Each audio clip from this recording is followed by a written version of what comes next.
Everyone listening to this is familiar with tattoos. All of you have at least seen somebody with one. Most of you probably know somebody with one, and statistically speaking, many of you have at least one of your own. The act of putting permanent illustrations on skin is actually one that goes back thousands of years and is something that has been practiced by cultures all over the world. Learn more about tattoos, where they came from, and how they've been used around the world on this episode of Everything Everywhere Daily.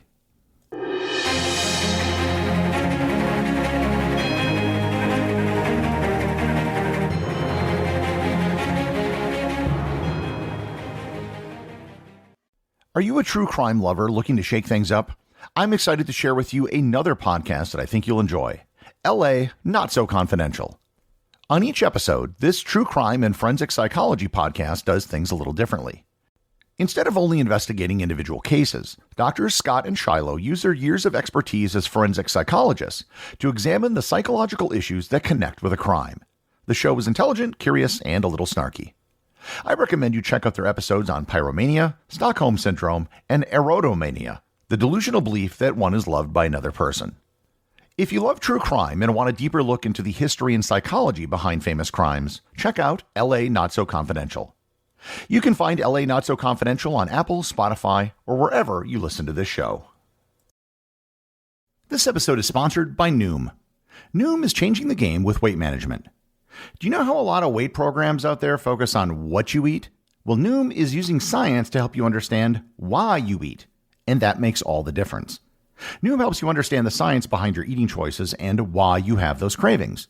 And the best part is, you decide how Noom fits into your life, not the other way around. Noom takes a psychology-based approach that helps you build better habits and behaviors that are easier to maintain. So, if you're one of those people who feels like food controls them, then you're going to love Noom's psychology-based approach to weight management. Noom's personalized courses are easy to follow and will help you grow your confidence with tools you can put into practice on the first day. They'll give you the knowledge and wisdom you need to make informed choices about what you eat. Based on a sample of over 4,000 Noomers, 98% say Noom helps them change their habits and behaviors for good. Sign up for your trial today at Noom.com. That's Noom.com to sign up for your trial today. Tattoos are one of the things that people have very mixed opinions on. Some people love them and have multiple tattoos all over their bodies. Some people hate them and would never get a tattoo. Regardless of where you stand on the subject, tattoos have been an element of human culture for millennia. Tattooing is something that goes back so far we don't really even know where or when it began. But before I dive into the history of tattoos, I should give a brief explanation of what a tattoo is.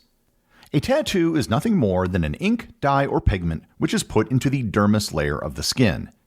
The dermis is the middle of the three layers that make up the skin, the top being the epidermis and the lower being the hypodermis. To make a tattoo requires nothing more than ink and something to put the ink into the skin, usually some sort of needle. The simplicity of tattoos is one of the reasons why the adoption of tattoos was so widespread. Which substances were used as inks were varied and depended on where in the world the tattoo was being applied. Perhaps the most common substance was soot, which came from burnt wood. Soot is a substance that is universal and can create an exceptionally dark color. Ancient tattooing traditions, which have been passed down to the modern day, will usually involve a wide variety of substances depending upon what is available locally, but most of them will involve soot as the basis of at least the color black. And I should note that, for the most part, ancient tattoos weren't very colorful as far as we know. They mostly used a single pigment, which was usually black. The earliest evidence of tattoos is in doubt because it's been difficult for archaeologists to identify tools used for tattooing. Because it requires nothing more than a needle of some sort, it's believed that many tattoo tools may have been misidentified or overlooked entirely in the archaeological record. An ancient tool for making tattoos could easily have been used for other purposes, such as leatherworking.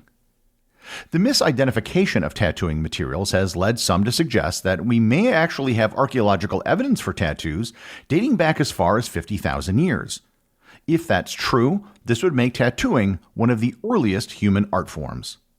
While this is speculative, the earliest hard evidence we have of actual tattoos comes from Otzi the Iceman. As I've mentioned in a previous episode, Otzi was a man who lived approximately 5,300 years ago. He died on a glacier in the Alps and was found in 1991, remarkably well preserved. There's an enormous amount that we learned from Otzi, and one of the biggest surprises was that Otzi had 61 tattoos on his body.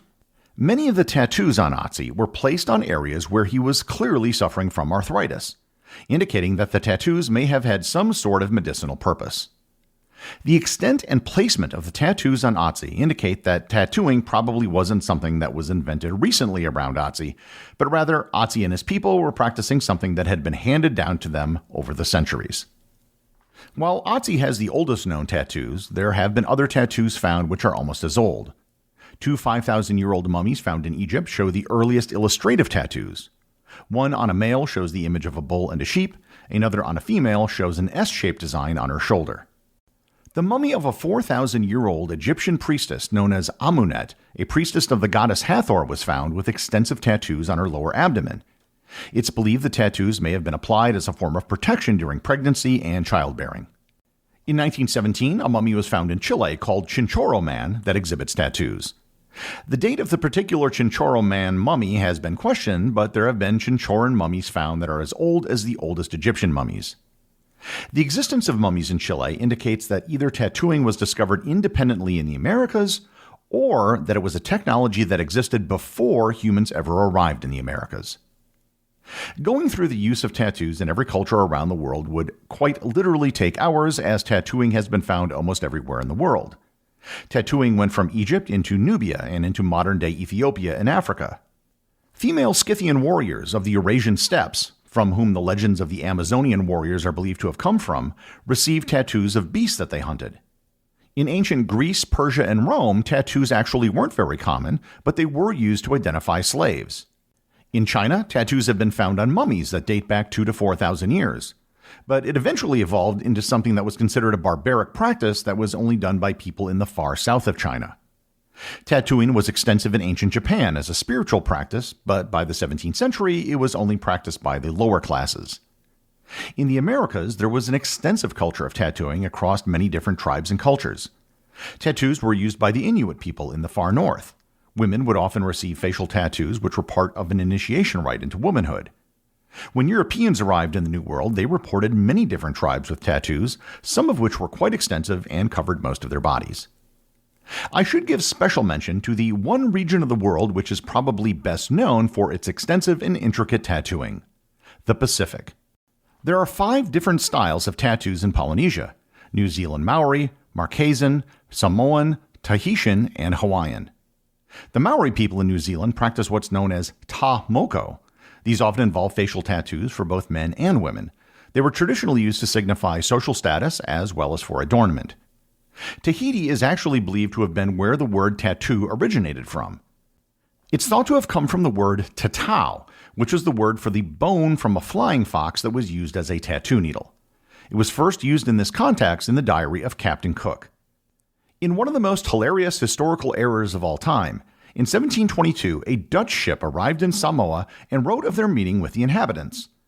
One of the sailors noted, quote, "They are friendly in their speech and courteous in their behavior, with no apparent trace of wildness or savagery.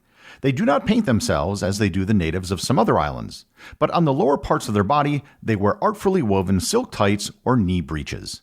End quote. Those silk tights that they thought they were wearing on their legs were actually tattoos. By now, I hope I've driven home the point as to just how ancient and widespread tattooing was. What tattoos represented, who received them, and how they were perceived varied from place to place, but it was something that was near universal. So how did we get from these ancient forms of tattooing to what we see today? Tattooing had actually fallen out of fashion through much of Europe by the 17th century. There were some minor exceptions, however.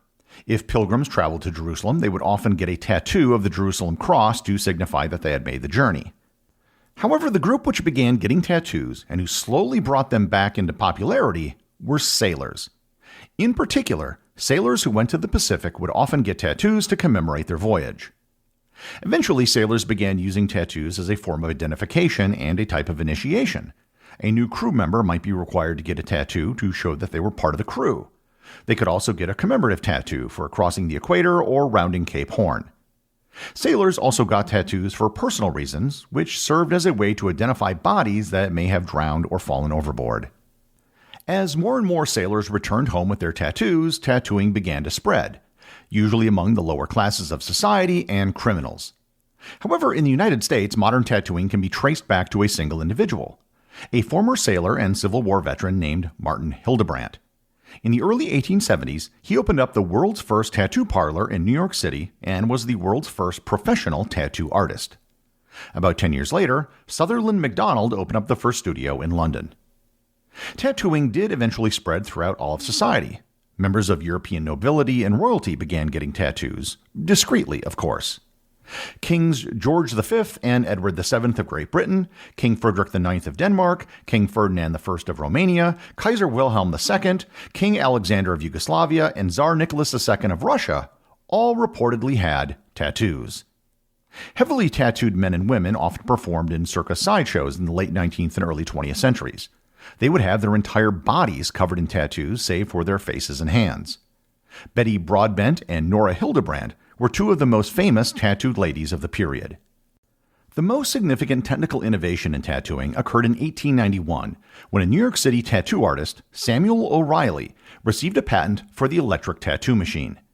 It was a modification of the electric pen, which was developed by Thomas Edison. Electric tattoo machines are still used today and are the primary way of applying tattoos.